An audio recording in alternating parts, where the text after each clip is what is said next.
Hello दोस्तों, चलिए integration miscellaneous exercise हम लोग सॉल्व कर रहे हैं। Miscellaneous exercise third question number 1 के अंदर 20 ऑब्जेक्टिव क्वेश्चंस दिए हैं, जिसके अंदर के 5 हम लोगों ने सॉल्व किए हैं।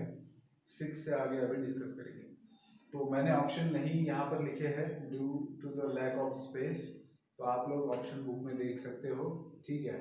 लेकिन वो ऑप्शन मेरे जहन में है और उसी को मैं देख के सॉल्व कर रहा हूँ, ठीक है ना।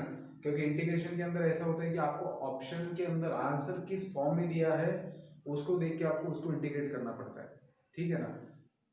क्योंकि ऐसा हो सकता है कि आपको तो पता है कि हम लोगों ने इंटीग्रेशन के जो फॉर्म्स देखे हैं, तो उसके अंदर कई बार ऐसे हो सकते हैं कि आप जो आपका आंसर आ रहा है आप उसको अलग फॉर्म में भी लिख सकते हो, ठीक है। तो आपको आंसर को देखना पड़ेगा, ऑप्शंस को देखना पड़ेगा और फिर आप उस हिसाब से उसको सॉल्व करेंगे। तो फर्स्ट जो है यहाँ पर फंक्शन दिया हुआ क्वेश्चन नंबर 6 के अंदर, तो let I be equals to integral. अच्छा, एक बात ध्यान रखेंगे, आपका जो बोर्ड का क्वेश्चन पेपर होता है उसके अंदर सेक्शन ए के अंदर क्वेश्चन नंबर 1 होता है, जिसके अंदर 8 एमसीक्यूज होते हैं and each MCQ carry 2 marks. तो उसके अंदर आपको सिर्फ करेक्ट ऑप्शन लिखना होता है, ठीक है, आंसर के साथ में। तो ये जो क्वेश्चन है, ये जो एमसीक्यूज है, इसके अंदर के एमसीक्यूज उसके अंदर पूछे जाएंगे, ठीक है। तो ध्यान रखना है इसको। तो बुक के अंदर के सारे एमसीक्यूज तो आपको सॉल्व करना ही है, ठीक है। चलिए, फंक्शन क्या दिया हुआ है, x minus sine X divided by 1 minus cos x. अब जब भी ट्रिग्नोमेट्रिक फंक्शन दिया हुआ रहता है तो सबसे पहले हमारा ध्यान जाता है कि हम लोग कोई स्टैंडर्ड फॉर्मूला ट्रिग्नोमेट्री का यूज करके इसको ऐसे फंक्शन में कन्वर्ट कर सकते हैं क्या कि जो स्टैंडर्ड बन जाए और हम आसानी से उसका इंटीग्रल निकालें। तो यहाँ पर अगर आप देखेंगे तो आप सेपरेशन कर सकते हो अगर आप डिनोमिनेटर का, क्योंकि हम लोग 1 माइनस कॉस थीटा का फॉर्मूला जानते हैं 2 साइन स्क्वायर थीटा बाय 2। और अगर आप ऑप्शन के अंदर आंसर भी देखेंगे तो ऑप्शन के अंदर अगर आप लोग आंसर देखेंगे तो वो भी हाफ एंगल के फॉर्म में दिए हुए हैं। मतलब यहाँ पर अगर एंगल x है तो x/2 के फॉर्म में आपका आंसर दिया हुआ है, ठीक है। ये देख के तभी समझ में आना चाहिए आपको कि आपको 1 माइनस कॉस एक्स को 2 साइन स्क्वायर x/2 लिखना है। क्यों? क्योंकि ऑप्शन के अंदर एंगल हाफ दिया हुआ है। फॉर्मूला हम लोग यूज करेंगे 1 minus cos theta is equal to 2 sine square theta by 2। लेकिन वो फॉर्मूला यूज करने से पहले या तो फॉर्मूला यूज करो फिर डिनोमिनेटर को सेपरेट करो, या फिर पहले डिनोमिनेटर को सेपरेट करो फिर फॉर्मूला यूज करो, दोनों में से कोई भी आप कर सकते हो। x minus sine X divided by, मैंने यहाँ पर यूज किया 2 sine square x by 2 dx। अब मैं डिनोमिनेटर को सेपरेट करूंगा तो मुझे मिलेगा x/2 times sine square x/2 minus, चलिए मैं ये जो 2 डिनोमिनेटर का है उसको मैं दोनों के लिए बाहर ही ले लेता हूँ, क्योंकि दोनों तरफ 2 लिखने से अच्छा है कि उसको कॉमन लिया जाए। 1/2 को मैंने कॉमन लिया है। अब मैं यहाँ पर ब्रैकेट लगाऊंगा क्योंकि दोनों भी इंटीग्रल्स को मल्टीप्लाइड है। आगे है मेरे पास integral of sine X divided by sine square x/2।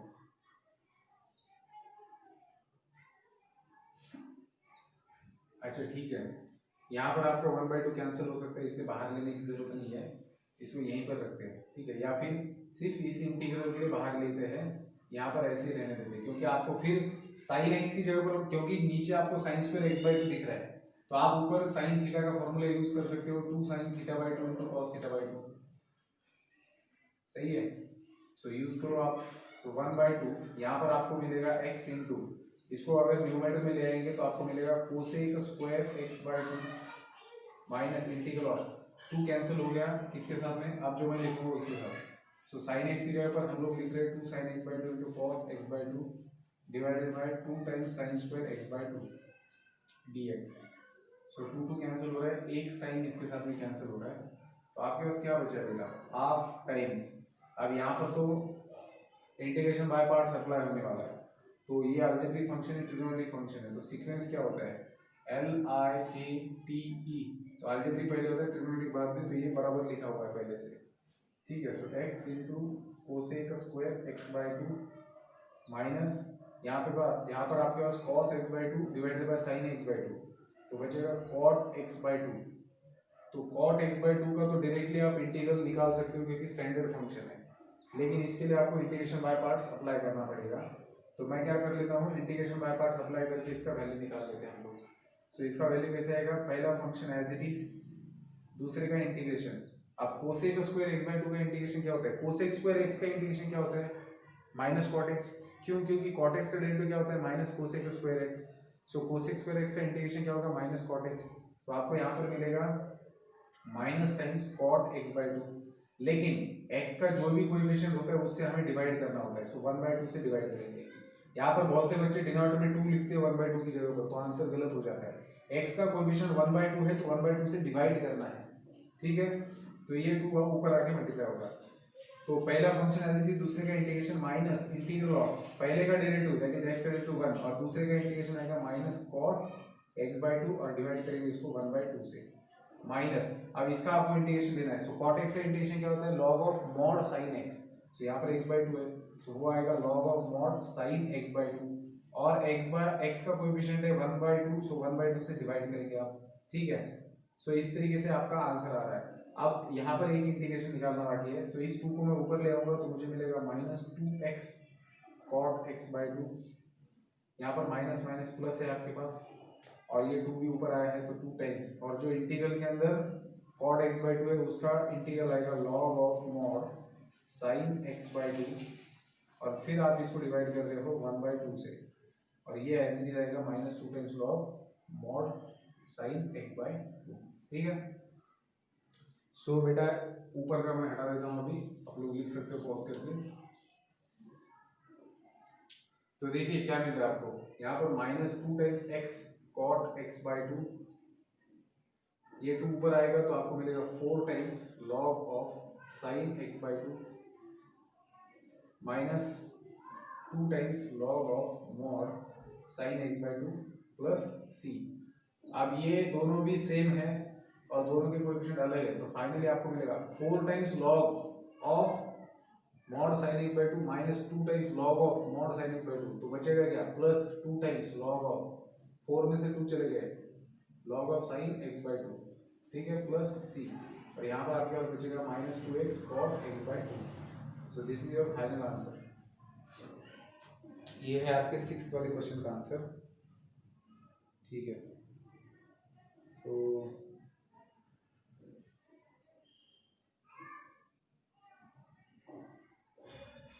Answer सिर्फ minus x cot x by 2, मतलब आंसर जो है वो इतना बड़ा नहीं है, कहीं ना कहीं गलती हो गई है।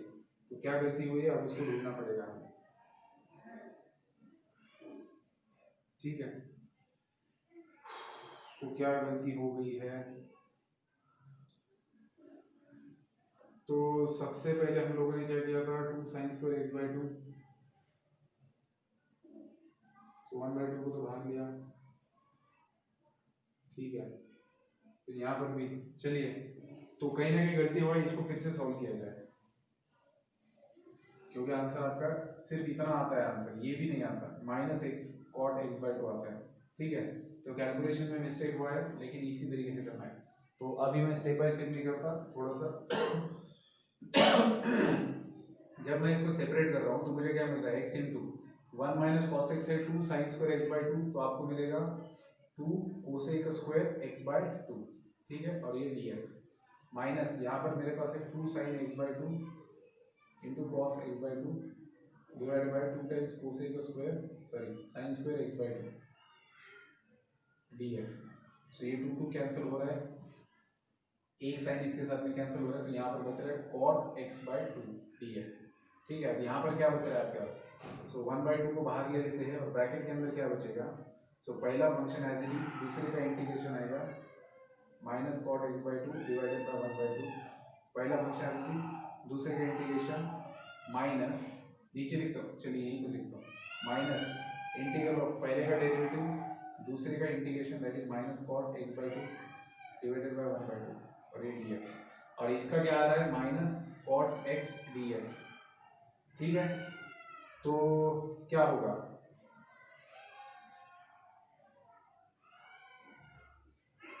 ठीक है। सो अब ये ऊपर आएगा, सो 1/2 माइनस 2x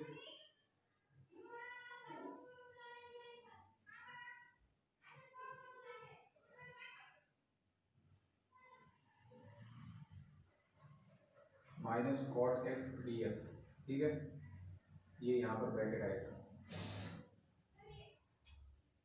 हाँ, तो ये मिस्टेक हुआ था हमसे कि जब 1/2 अंदर मल्टीप्लाइड होगा तो आपके पास बचेगा minus x cot x by two, और ये 1/2 इसके साथ में मल्टीप्लाई होगा तो आपके पास बचेगा cot x by two d x, और ये minus cot x by two, sorry minus cot x, अच्छा यहाँ पर भी एक्स बाई टू है क्योंकि cos x by sine x d x, तो ये इंटीग्रल निकालने की भी जरूरत नहीं, ये सिंपली कैंसिल हो जाएगा, और जो बचा है आपके पास वो है आपका answer minus x cot x by two plus C. समझ में आई बात? तो ये एक छोटा सा मिस्टेक यहाँ पर 1/2 का मल्टीप्लिकेशन में, पहले जो हम लोगों ने सॉल्व किया तो उसमें कहीं ना कहीं इसको अंदर मल्टीप्लाई नहीं किया हमने पूरे टर्म्स को, और इसलिए फिर ये गलती हो गई। मुझे लगता है कि मैंने सिर्फ पहले टर्म को इसको मल्टीप्लाई किया था, इस टर्म को नहीं किया था, इसके वजह से ये 2 एज इट इज रह गया यहाँ पर, और उसकी वजह से हमारा आंसर गलत आया। ठीक है, सो ये था क्वेश्चन नंबर 6 का सॉल्यूशन। चलिए आगे बढ़ेंगे क्वेश्चन नंबर 7 की तरफ।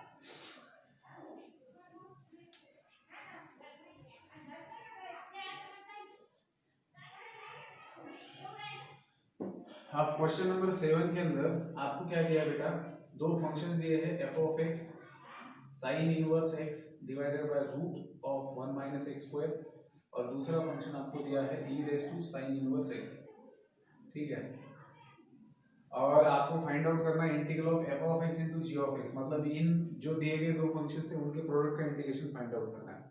तो integral of F of X मतलब sine inverse X divided by root of 1 minus x square into G of X मतलब E raise to sine inverse X, और ये डीएक्स।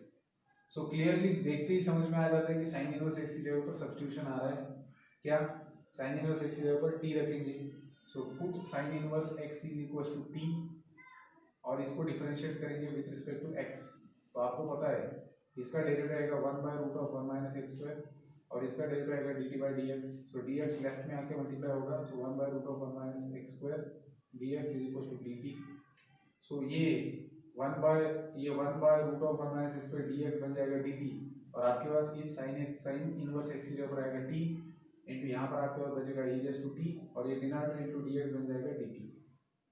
तो मैंने आपको कहा था कि e raise to t into t का आप इंटीग्रेशन ध्यान में रखना, लेकिन अगर नहीं भी है ध्यान में तो भी कोई दिक्कत नहीं, 2 मिनट में निकल सकता है।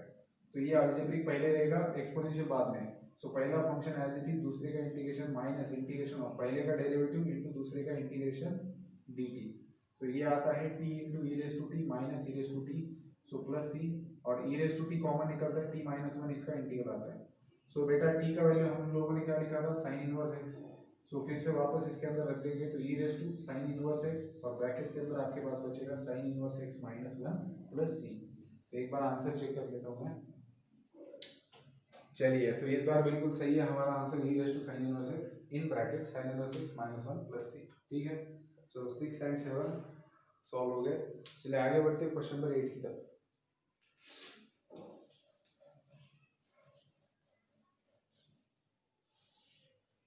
एट के अंदर बेटा फंक्शन हमारा दिया हुआ है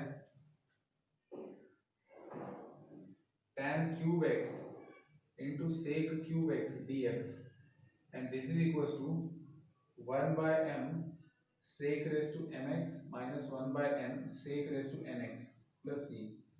चलिए, मतलब इन दो फंक्शंस का इंटीग्रल निकाल के ऑलरेडी आपको दिया है, बस सस्पेंस याद रखा है m और n का वैल्यू का, और वही हमें पूछा है। हमें m कॉमा सॉरी हमें m कॉमा n का ही वैल्यू निकालने के लिए बोला है, ठीक है ना। मतलब ऑलरेडी अगर आप इसको इंटीग्रेट करेंगे तो आपका जो भी इंटीग्रेशन आएगा वो इस फॉर्मेट में आने वाला है। बस आपको इस आंसर के साथ में आपका आया हुआ आंसर, देखो आपको इसको इंटीग्रेट करना है, आपका आंसर इस फॉर्मेट में आएगा, तो आपको इसको कंपेयर करके m एंड n का वैल्यू निकालना है, ठीक है। तो हम लोग क्या करेंगे, इसको इंटीग्रेट करेंगे, तो हमारा इंटीग्रल है tan cube x into sec cube x dx। तो बेटा इसको क्या कर सकते हैं, इसको सब्स्टिट्यूशन मेथड से सॉल्व किया जा सकता है, लेकिन सब्स्टिट्यूशन क्या करेंगे, तो इसको थोड़ा सा रीअरेंज करके अगर हम लोग लिखेंगे tan square x into sec square x, दोनों में से एक एक tan x लिया और इधर लिखा लास्ट में sec x into tan x dx।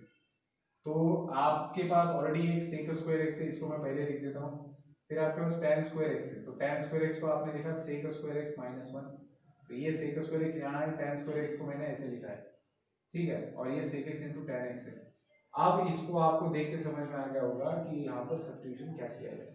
सो सब्स्टिट्यूशन आपको करना है put sec x is equal to t. तो आप अगर इसको डिफरेंशिएट करेंगे विद रिस्पेक्ट टू x तो आपको मिलेगा sec x tan x is equal to d t by d x. So sec x tan x dx आपको मिलेगा dt, ठीक है। सो sec x tan x dx बन जाएगा dt और सेक x की जगह पर आएगा t। तो आपका फाइनली इंटीग्रल बनेगा T square in bracket T square minus 1 dt। तो इसको तो सॉल्व करना बहुत आसान है, टी स्क्वायर को अंदर ले जाके मल्टीप्लाई करो, सो बनेगा t raise to 4 minus t square dt। अब इसको सेपरेट करो और इंटीग्रेट करो, तो पहले का इंटीग्रेशन आएगा T raise to 5 by 5 minus T cube by 3 plus C. लेकिन t क्या है, सो t को सब्स्टिट्यूट किया था आपने sec x, so sec 1 by 5 sec raise to 5x minus 1 by 3 sec raise to 3x plus सी।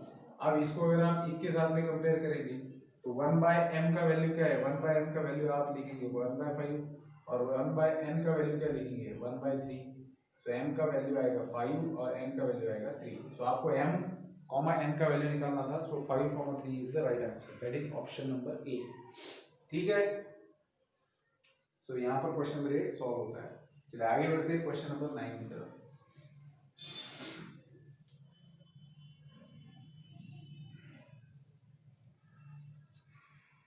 तो क्वेश्चन नंबर 9 के अंदर फंक्शन दिया है, इंटीग्रेशन निकालना है 1 by cos x minus cos square x dx का।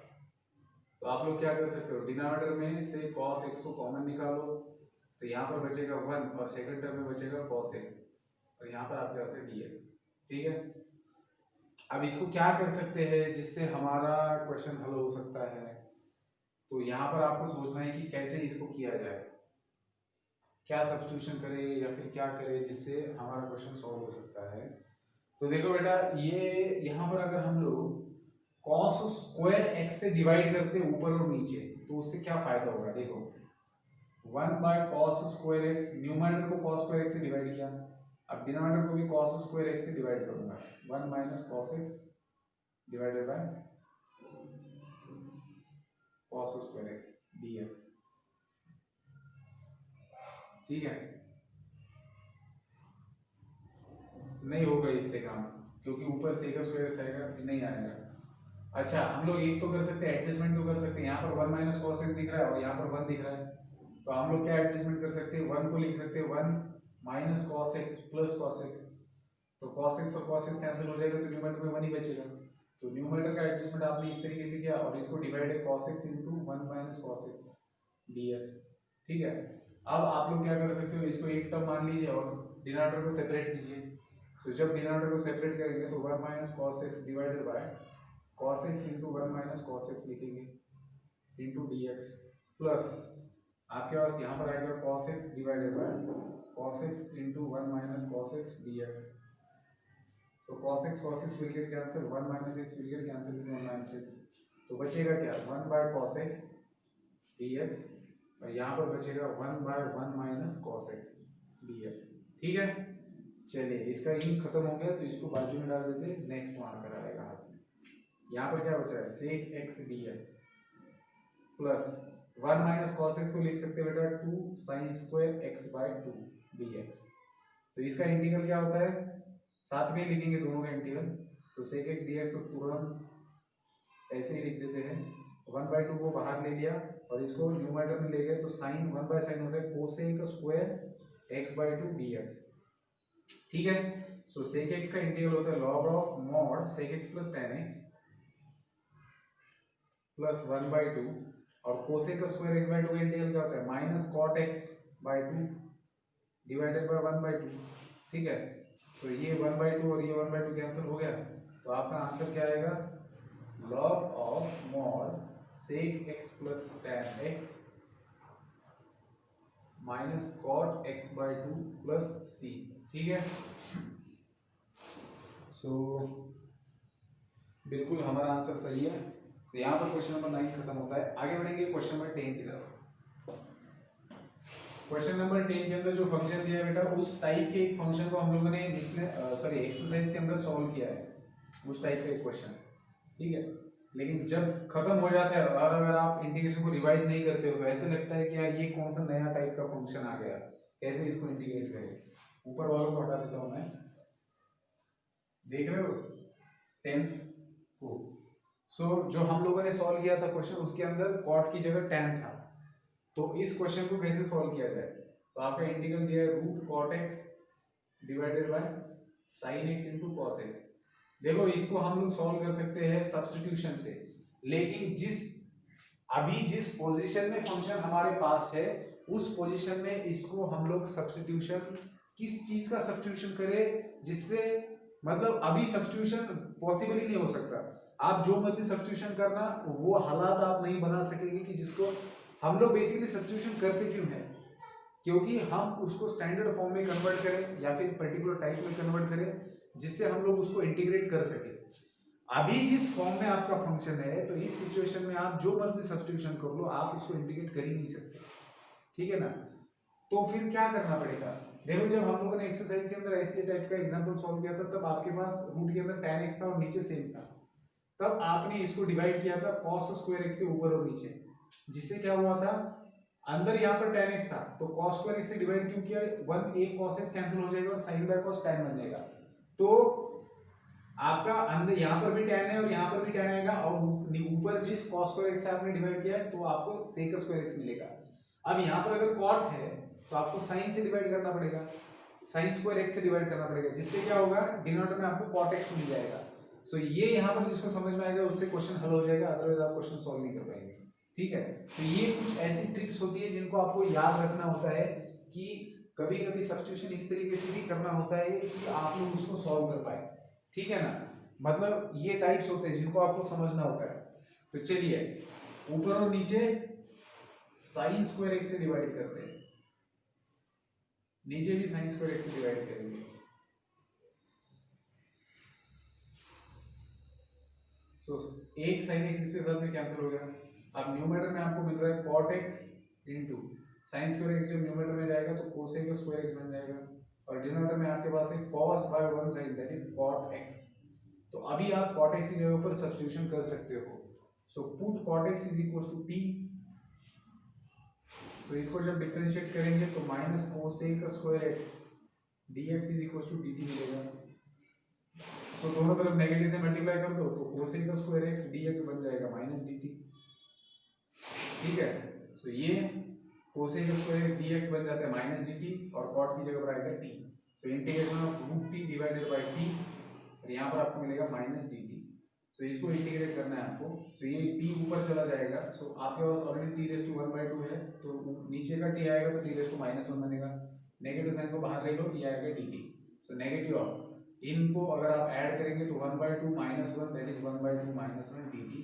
सो negative of t raise to आपके पास आएगा -1/2 dt, ठीक है। सो अब इसको तो आप इंटीग्रेट कर सकते हो कैसे, t raise to -1/2 plus 1 divided by -1/2 plus 1 plus c। तो इंटीग्रेशन आएगा t raise to 1/2 divided by 1/2 plus c। तो आपको मिलेगा -2 टाइम्स t की जगह आप रखेंगे cot x, तो cot रूट cot x आएगा plus c। So this is your final answer.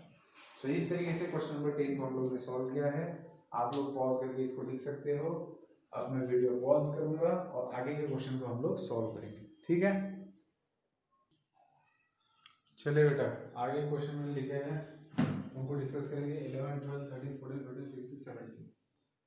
सो 11 के अंदर जो फंक्शन दिया है वो है e raise to x bracket के अंदर x minus 1 divided by x square dx। इसको देख के ही ना, जब भी आपको एक्सपोनेंशियल फंक्शन दिखेगा तो आपको सबसे पहले इसके बारे में सोचना है कि e raise to x f of x plus f dash of x इस टाइप का फंक्शन, क्या दिए गए फंक्शन को इस टाइप में कन्वर्ट किया जा सकता है। तो अगर किया जा सकता है तो इसका इंटीग्रल बहुत आसान होता है, that is e raise to x f of x plus c। ये टाइप हम लोगों ने देखा है बाय पार्ट्स वाले एक्सरसाइज में। मेरे ख्याल से बाय पार्ट्स के कॉन्सेप्ट के बाद में हम लोगों ने ये टाइप देखा था। तो बहुत मतलब आसान होता है इस टाइप की इंटीग्रल में, लेकिन कठिन क्या होता है कि दिया गया फंक्शन इस टाइप में है, ये पहचानना कठिन होता है। तो जब भी e रेज़ टू x दिखेगा तो पहली कोशिश ये करके देखेंगे क्या दिए गए फंक्शन में ये फॉर्म बन रहा है। तो यहाँ पर अगर आप देखेंगे तो E raise to X, X square को अगर मैं अंदर ले जाता हूँ ब्रैकेट में तो x divided by x square minus 1 by x square dx। तो आपको दिख रहा है क्या हो रहा है यहाँ पर, एक x कैंसिल हो गया, so 1 by x minus 1 by x square dx। तो बेटा ये फंक्शन है आपका f ऑफ x और ये है प्लस ये है आपका f डैश ऑफ x और ब्रैकेट के अंदर है, बाहर है e raise to x dx। समझ रहे हो बात को? तो इसका इंटीग्रल क्या होगा, ये आपका f ऑफ x और ये e रेस टू x, तो आपका इसका इंटीग्रल रहेगा e raise to x into 1 by x plus c, that is रहेगा e raised to x divided by x plus c। ठीक है, so e raised to x divided by x plus c is the correct option, जो कि सही है। ठीक है, चलिए आगे बढ़ते हैं क्वेश्चन नंबर 12 की तरफ। आप लोग इसको समझ गए होंगे, पॉज करके लिख सकते हो।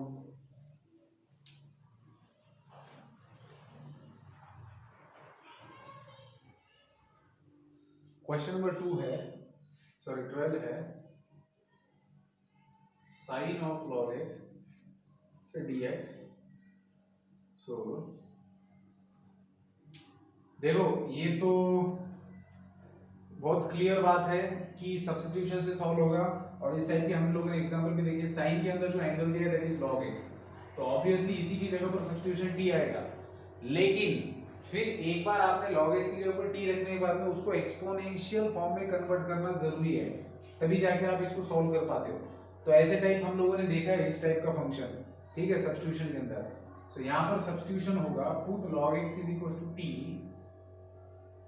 सो x को आप लिख सकते हो e रेस टू t, और जब आप इसको डिफरेंशिएट करेंगे तो आपको मिलेगा dx is equal to e raise to t dt। कैसे आता है पता है ना, x का डेरिवेटिव 1, इसका derivative e raise to t और t का डेरिवेटिव dt बाय dx, तो dx इधर आएगा। तो इस तरीके से dx का आपको रिप्लेसमेंट मिल गया आफ्टर सब्स्टिट्यूशन। तो फाइनली आपको इंटीग्रल मिल रहा है log x की जगह पर t, सो sin t, और dx की जगह पर आ रहा है e raise to t dt। तो ये तो बाय पार्ट्स वाला सीन बन रहा है। तो चलिए इसको मान लेते हैं i।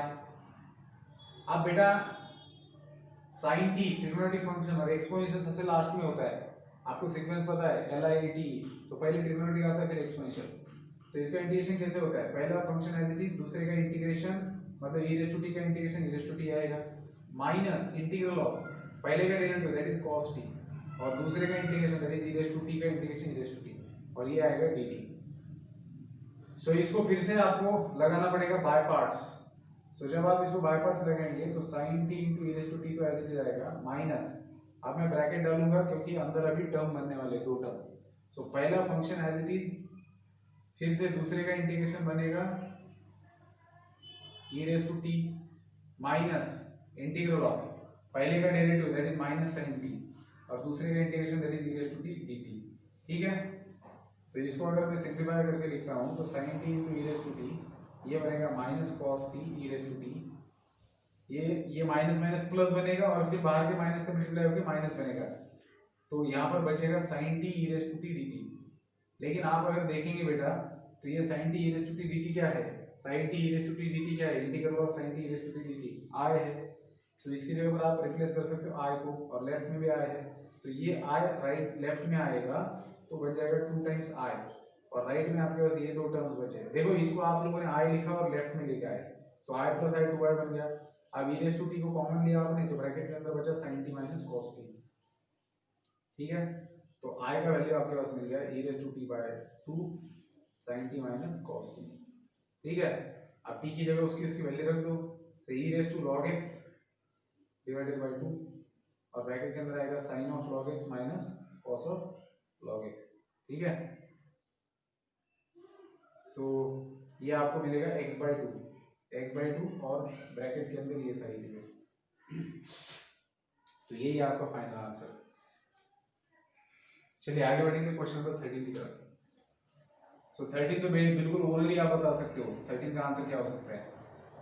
तो 13 के अंदर जिसका इंटीग्रल हमें फाइंड आउट करना है, मतलब जो इंटीग्रैंड है, जो फंक्शन दिया है जिसको इंटीग्रेट करना है, ये किसका डेरिवेटिव होता है बेटा, x raise to x in bracket 1 plus log x, ये किसका डेरिवेटिव है, d by dx of x raised to x, x raised to x का डेरिवेटिव क्या आता है, x raised to x in bracket 1 plus log x। तो by definition of integration अगर इसका डेरिवेटिव ये है तो इसका इंटीग्रेशन क्या होगा, ये होगा। So this implies integral of x raise to x in bracket 1 plus log x dx आएगा x raise to x plus c। तो ये बिल्कुल आपको मतलब जस्ट बाय ऑब्जर्वेशन बता सकते हो, लेकिन फिर भी अगर आप सॉल्व करना चाहते हो तो आपको x रेज टू x की जगह पर t रखना होगा और एज यूजुअल कैलकुलेशन करने पड़ेंगे, तो भी आपको आंसर वही मिलेगा। ठीक है, तो चलिए क्वेश्चन नंबर 14 देखेंगे। देखो 14 को टिक करके रखना, अच्छा क्वेश्चन है। फंक्शन है cos raise to minus 3/7x into sine raise to minus 11/7 x dx। तो बेटा इसमें क्या करेंगे, cos को नीचे ले जाते हैं, so sine of minus 11/7 x cos of 3/7x और ये है dx। तो आप देख रहे हो ऊपर साइन का पावर -11/7 है, तो अगर नीचे cos का पावर -11/7 बन जाएगा तो कितना सही हो जाएगा, क्योंकि फिर sin by cos tan raise to -11/7 बन जाएगा। तो इसके लिए क्या करेंगे, डिनोमिनेटर में एडजस्टमेंट करेंगे। क्या हमें क्या चाहिए, डिनोमिनेटर में cos का पावर चाहिए -11/7, तो सीधा लिख देते हैं -11/7। अब क्योंकि ओरिजिनल पावर 3/7 था और आपने अपने मन से -11/7 लिया है, तो देखना पड़ेगा कि यहाँ पर किससे मल्टीप्लाई किया जाए। तो आप इसको मल्टीप्लाई कर सकते हो cos स्क्वायर x से। तो अगर आप इसको cos स्क्वायर x से मल्टीप्लाई करेंगे तो -11/7 प्लस 2 क्या बनता है 3/7। मतलब आपने इसको ही ऐसे लिखा है, तो इससे फायदा क्या हुआ, ये बन गया आपका tan रेज टू -11/7x और ये 1/cos स्क्वायर x बन गया sec स्क्वायर x dx। तो इससे अब आप इसको सब्स्टिट्यूशन कर सकते हो। So put tan x is equal to t, so आपको मिलेगा sec square x dx is equal to dt। तो बेटा ये बन गया dt और ये बन गया t रेज टू -11/7 dt। तो इसका इंटीग्रेशन क्या होता है, t raise to -11/7 plus 1 divided -11/7 plus 1 plus c। तो this is equal to t raise to, ये आपको मिलेगा -4/7 डिवाइडेड बाय -4/7 प्लस c। तो this will be equal to -7/4 t raise to, t का वैल्यू क्या लिखा था tan x, that is tan raise to -4/7 x plus c। तो आपको यहाँ पर एक चीज समझनी है कि ऐसे सपने में नहीं आती ये चीज कि हम इसको नीचे ले ऐसा करें वैसा करें। अब ये एग्जांपल आपके सामने आपको गाइडेंस करेगा कि जब भी आगे इस टाइप का कुछ एग्जांपल दिखेगा तो आपको इस तरीके के चेंजेस करने पड़ेंगे, जिससे आप प्रॉपर सब्स्टिट्यूशन के फॉर्मेट में उसके ला सकते हो। This is the proper format of substitution. अगर आपको डायरेक्टली ये फंक्शन दिया हुआ रहता तो आप आराम से पहचानते कि tan x पर t रखना है, लेकिन उन्होंने ये देने की वजह पहले 2-3 स्टेप निकाल लिए और ये दे दिया। तो क्या आप इस यहाँ से यहाँ तक आ सकते हो, तो जो भी बच्चा यहाँ से यहाँ तक आएगा वो इस क्वेश्चन को सॉल्व कर पाएगा। ठीक है, तो ये अच्छा क्वेश्चन है, इसको टिक करके रखेंगे। तो इसके टाइप का अगर कोई भी नया क्वेश्चन आता है तो आपके पास ये एक आइडिया है। ठीक है, इस तरीके के फंक्शन को इंटीग्रेट करने के लिए। चलिए आगे बढ़ते हैं, ये था हमारा क्वेश्चन नंबर 14।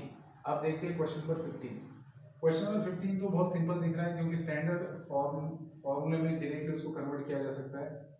आपके पास दिया हुआ है, ये बाहर 2 है, सो 2 times integral of cos square x minus sin square x divided by cos square x plus sin square x dx। So cos square x plus sin square x का वैल्यू आता है बेटा 1 और ऊपर cos square x minus sin square x आता है cos 2x dx।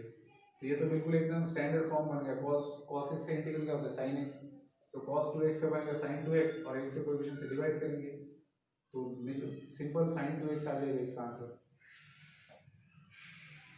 ठीक है, एक बार टाइम देख लेता हूँ मैं। अच्छा बहुत कम टाइम हुआ है। चलिए क्वेश्चन नंबर 16 और 17 भी देख सकते हैं हम लोग आराम से।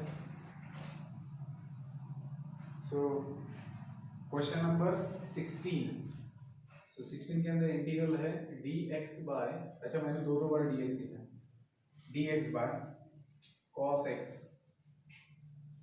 Into root of sine square x minus cos square x। देखिए अब ये भी इसी टाइप का क्वेश्चन है कि इसके अंदर डायरेक्टली आपको नहीं पता, आप अगर डायरेक्टली सब्स्टिट्यूशन करेंगे तो आप फंस जाएंगे, मतलब आप आगे ही नहीं बढ़ पाएंगे।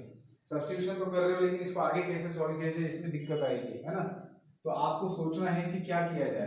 तो देखिए ये टाइप ध्यान में रखना है आपको कि यहाँ पर बाहर cos x है और अंदर ये दिया हुआ है, तो बाहर के cos x को हटाने के लिए cos से डिवाइड तो करेंगे डिनोमिनेटर को। ठीक है, सो अगर डिनोमिनेटर को cos से डिवाइड करेंगे तो सिर्फ बाहर का cos हट जाएगा, इसमें तो कोई चेंज नहीं हो जाएगा। तो अगर मैं cos स्क्वायर x से डिनोमिनेटर को डिवाइड करता हूँ तो उससे मुझे फायदा क्या होगा? देखिए ऊपर और नीचे में cos स्क्वायर x से डिवाइड कर रहा हूँ, नीचे भी मैंने cos स्क्वायर x से डिवाइड करना है,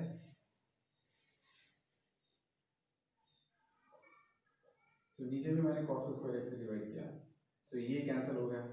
सो न्यूमरेटर में आपके पास बचेगा sec स्क्वायर x और डिवाइडेड बाय, अब आपके पास बचा है sin square x minus cos square x, ठीक है, और divided by cos x dx। अब अगर इस cos को मैं रूट के अंदर लेके जाऊंगा तो कैसे ले जा सकता हूँ? तो मुझे cos का स्क्वायर करना पड़ेगा और फिर मैं इसको रूट लगा सकता हूँ, ताकि जब मैं ऊपर और नीचे वाले को सेपरेट करूंगा तो cos का रूट और स्क्वायर कैंसिल होकर cos x ओरिजिनल वैल्यू बच सकता है। तो मैंने क्या किया, जो नीचे cos x बचा था उसको रूट के अंदर ले गया मैं, तो cos स्क्वायर x बन गया वो। तो आपके पास अब क्या बचा है, sec square x divided by root के अंदर cos स्क्वायर x को रूट के अंदर सेपरेट करते हैं तो आपको मिलेगा sin square x by cos square x, that is tan square x minus cos square x cancel हो जाएगा dx। अब देखना आपका ये फॉर्मेट आया है सब्स्टिट्यूशन के लायक, तो फॉर्मेट क्या है, tan x की जगह पर t रख दो और इसको डिफरेंशिएट करो तो आपको मिलेगा sec square x dx equal to dt। तो ऊपर का sec स्क्वायर x dx बन जाएगा dt और नीचे आपको मिलेगा रूट के अंदर t स्क्वायर माइनस 1 dt। तो ये root of x square minus 1 का इंटीग्रेशन क्या होता है, 1 by root of x square minus a square का इंटीग्रेशन हम लोगों ने देखा था, जो होता है log of mod x plus root of x square minus a square plus c। तो यहाँ पर आप लोग इसका इंटीग्रेशन लिख सकते हो log of mod x plus मतलब t प्लस रूट के अंदर t square minus 1 plus c, लेकिन t की जगह पर क्या रखा था हमने, tan x। तो फाइनल आंसर आएगा log of tan x plus root के अंदर tan square x minus 1 plus c। तो tan स्क्वायर x माइनस 1 को आप लिख सकते हो 1 plus tan square sec square x होता है,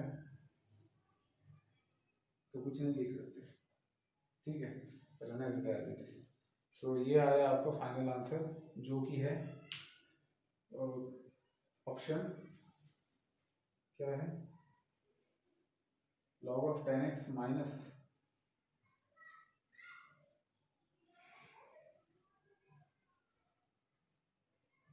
ओके हमारा फॉर्मूला शायद गलत हुआ है, जब x square plus a square होता है तब यहाँ पर प्लस होता है, जब x square minus a square होता है तो यहाँ पर माइनस होता है, ठीक है ना।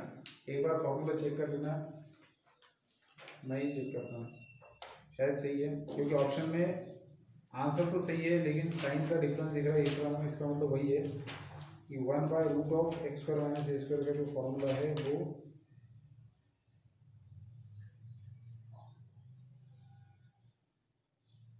नहीं, फॉर्मूला तो सही है, वही मुझे लगा ऐसे कैसे हो सकते हैं, लॉग ऑफ ये तो प्लस ही आता है, यहाँ पर माइनस का सवाल ही नहीं आता। फिर ऑप्शन क्या है, लॉग ऑफ tan x, अच्छा है ऑप्शन दिया हुआ मैंने देखा ही नहीं, फर्स्ट और लास्ट ऑप्शन सेम दिख रहा था, ये प्लस है, सही है, ठीक है। ऐसे कंफ्यूजन होता है फॉर्मूले के अंदर, देखो मैं सही फॉर्मूले को गलत बता रहा था क्योंकि मुझे ऑप्शन दिख नहीं रहा था, तो ऐसे नहीं करना चाहिए, ध्यान में रखेंगे अच्छे से फॉर्मूले को, ठीक है। क्योंकि मुझे इतना याद था कि यहाँ पर नेगेटिव तो नहीं आ सकता, लेकिन बहुत सारे सिमिलर टाइप के फॉर्मूलाज है तो होता है कंफ्यूजन, तो होने नहीं देना है, ठीक है। मैंने तो खैर रिवाइज नहीं किया, काफ़ी दिन हो गए, तो इसलिए भूल जाता है आदमी फॉर्मूला, इसलिए फॉर्मूलाज को पर्टिकुलर इंटरवल के बाद में रोज भी आप रिवाइज करते हो तो बहुत अच्छी बात है, या फिर 2-4 दिन के गैप में, जैसे लगता है भूल गए हो रिवाइज कर लेना है, ठीक है। आज मैं कर लूँगा रिवाइज। तो ये किसका हो गया, 16 का सोल्यूशन हो गया। चलिए आगे बढ़ते हैं 17 की तरफ।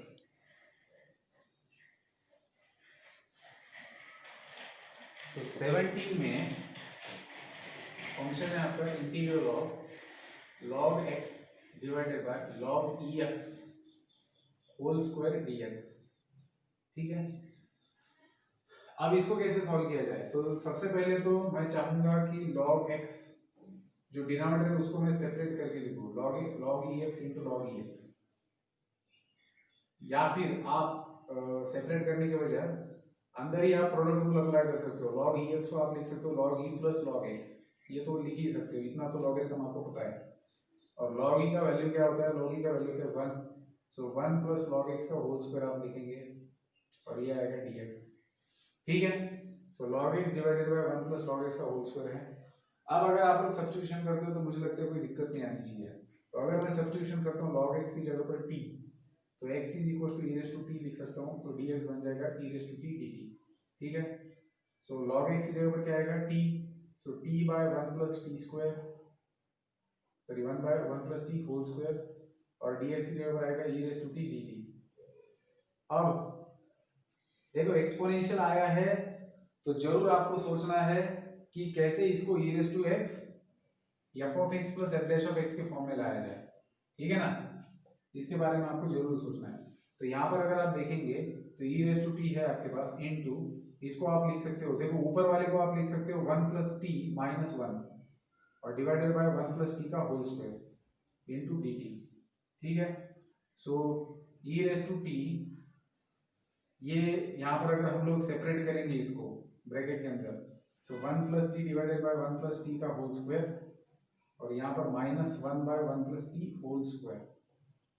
सो एक ब्रैकेट कैंसिल हो गया तो आपके पास बचेगा 1 बाय 1 प्लस टी, और ये है minus 1 by 1 plus T whole square.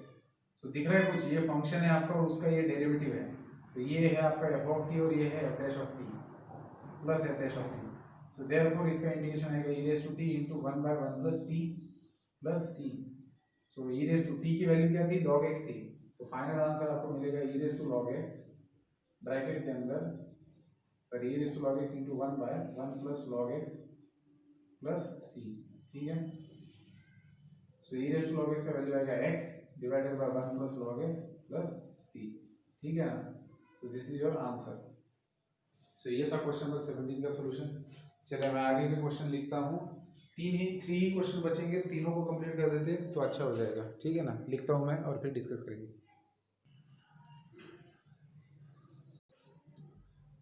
चलो 18, 19 और 20 3 प्रश्न बाकी है, 3 क्वेश्चन बचे हैं। ठीक है।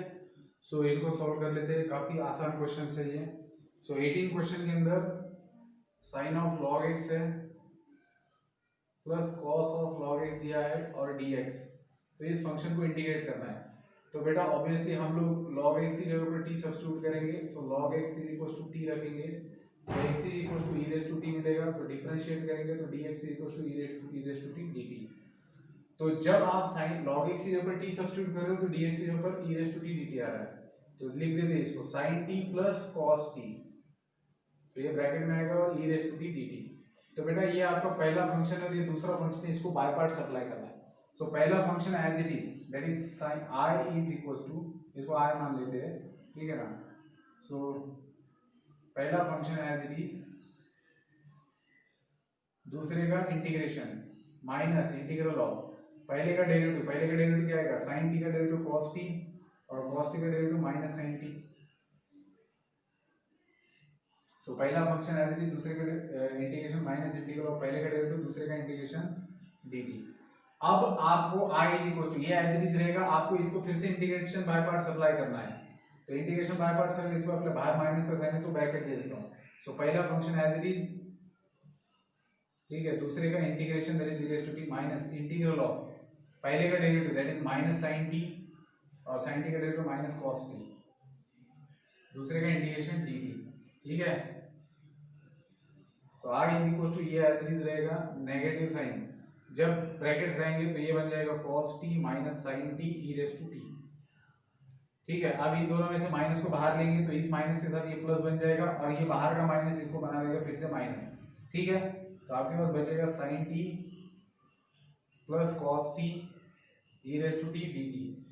तो बेटा ये sin t plus cos t e raise to t जो है इसको हम लोगों ने i बोल रखा है, तो ये नेगेटिव i जब लेफ्ट में आएगा तो 2 टाइम्स i बन जाएगा, तो यहाँ पर आपके पास है e raise to t sin t plus cos t, ठीक है, minus cos t minus sin t e raise to t। अब इन दोनों में से अगर आप e रेज़ टू t को कॉमन ले लेते हो तो ब्रैकेट के अंदर बचेगा sin t plus cos t, ये माइनस cos t, ये plus sin t dt। So cos t will get cancel, 2 sin t, सो ये 2 और वो 2 sin t कैंसिल हो जाएगा, तो बचेगा आपके पास सिर्फ e रेज़ टू t इनटू sin t प्लस c। अब t की जगह हम लोगों ने रखा था log x, तो रीसब्स्टिट्यूशन कर देंगे तो e raise to log x into sine of log X बचेगा प्लस सी। सो ये यहाँ पर बचेगा x into sine of log X plus C. ठीक है, so this is the answer of question number 18। अब ये तो बहुत सिंपल है 19 और 20, आप इसको पॉज करके लिख लो। ठीक है, सो 19 के अंदर अगर आप देखेंगे तो बेटा न्यूमरेटर में से नेगेटिव साइन को कॉमन लेंगे तो स्टैंडर्ड फॉर्मेट आ जाएगा 1 माइनस cos 2x। न्यूमरेटर में से माइनस साइन कॉमन ले और डिनोमिनेटर तो एज इट इज रखो, कोई दिक्कत नहीं है। सो 1 माइनस cos 2 थीटा का फॉर्मूला क्या होता है 2 sin स्क्वायर थीटा। सो 1 माइनस ये नेगेटिव को बाहर ले लेते हैं, 1 माइनस cos 2x को लिखेंगे 2 sin स्क्वायर x और 1 प्लस cos 2x को लिखेंगे 2 cos square x dx। So 2 will get cancel, तो आपके पास है tan स्क्वायर x dx। अब tan स्क्वायर x को आपको पता है क्या लिखना है sec स्क्वायर x माइनस 1 और ये dx। तो नेगेटिव साइन बाहर ऐसे ही sec स्क्वायर x का इंटीग्रेशन आएगा tan x, इसका इंटीग्रेशन आएगा minus x plus c, negative से मल्टीप्लाई कर तो x minus tan x plus c। ये आया आपका फाइनल आंसर। और ये तो बिल्कुल ही सिंपल है, e रेज़ टू x को सेपरेट करो तो e raise to 2x by e raise to x plus integral of e raise to minus 2x by e raise to x dx। यहाँ पर क्या आएगा dx।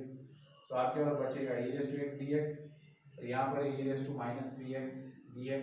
ठीक है, तो e रेज़ टू x का इंटीग्रेशन आएगा e रेज़ टू x और इसका इंटीग्रेशन आएगा e raise to minus 3x divided by minus 3 plus c। तो आप इसको लिख सकते हो e raise to x minus 1 by 3 times e raise to 3x plus c। ठीक है, तो इस तरीके से हम लोगों ने क्वेश्चन 1 आज कंप्लीट कर दिया इस वीडियो के अंदर। मिलते हैं बेटा, वैसे थोड़ा सा टाइम है लेकिन चलिए ठीक है, बाकी के क्वेश्चंस हम लोग बाद में बनाएंगे, करेंगे सॉल्व। तो देखिए अभी भी 30 क्वेश्चंस है हमें करने लायक मिसलेनियस एक्सरसाइज के अंदर। 29 क्वेश्चंस है, सेकंड और थर्ड क्वेश्चन एग्जाम्पल को मिला के। सेकंड क्वेश्चन में 9 क्वेश्चन है सब क्वेश्चन और थर्ड क्वेश्चन में 20 है। तो उनमें से कुछ होमवर्क के लिए भी दे सकता हूँ अगर आसान है तो, और अगर जरूरी लगे तो सारे के सारे डिस्कस करूँगा। तो ज़्यादा से ज़्यादा 3 लेक्चर्स और बनेंगे इंडिफिनिट इंटीग्रल पर, और फिर उसके बाद में मैं स्टार्ट करूँगा डिफिनिट इंटीग्रल। इंडिफिनिट इंटीग्रल को अच्छे से रिवाइज करना, क्योंकि डिफिनिट इंटीग्रल में कुछ प्रॉपर्टीज और थियोरम्स बताने के बाद में उस टॉपिक में कुछ नहीं बचता बताने के लिए। जिसको इंडिफिनिट इंटीग्रल अच्छे से आ गया उसको डिफिनिट इंटीग्रल बिल्कुल बहुत अच्छे तरीके से आएगा। ठीक है, तो जरूरी है इंडिफिनिट इंटीग्रल को आप अच्छे तरीके से रिवाइज करेंगे। ठीक है, चलिए मिलते हैं नेक्स्ट लेक्चर के अंदर, तब तक के लिए गुड बाय।